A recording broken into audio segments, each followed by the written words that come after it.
Sudariku pelatih Respa Kohajin memberikan komentar terkait performa Megawati Hanggaasri Pertiwi pada Kofo Cup 2024. Langkah Daejeon Jawaja Respa pada turnamen Kofo Cup 2024 masih belum terbendung hingga pertandingan kedua pada Rabu 2 Oktober. Pada laga kedua grup B Kofo Cup kemarin, Respa menjalani laga berat melawan Incheon Hongkok Live Pink Spider. Tim besutan Marcelino Abodanza tersebut merupakan runner-up Liga Voli Korea musim lalu yang menyingkirkan Respa di babak playoff.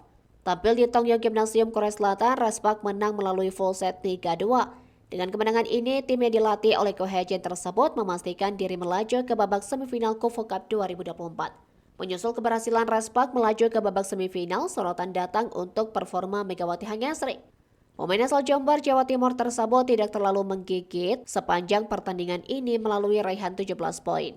Dari segi jumlah, torehan itu jelas kurang mumpuni mengingat Megawati bermain sebagai oposit di lini serang Respa.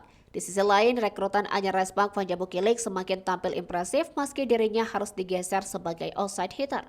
Pemain asal Serbia tersebut kembali menjadi pendulang poin terbanyak Respa dengan menorehkan total 31 angka. Ko Hae-jin pun buka suara terkait performa Megawati pada pertandingan kedua Kofo Cup ketika berhadapan dengan Pink Spider. Pria berusia 44 tahun tersebut menilai bahwa Megawati masih belum berada dalam kondisi yang prima untuk mengikuti permainan timnya. Megawati dinilai membutuhkan waktu untuk bisa menyatu dengan ritme permainan timnya pada musim ini. Kepercayaan masih ditujukan Ko Hae-jin kepada Megawati yang dirasa bisa meningkatkan performanya sebelum musim kompetisi dimulai. Chemistry antar pemain akan hadir, terlebih pemain yang membela Jakarta Beat pada Proliga 2024 kemarin sudah bersama Respa sejak musim lalu.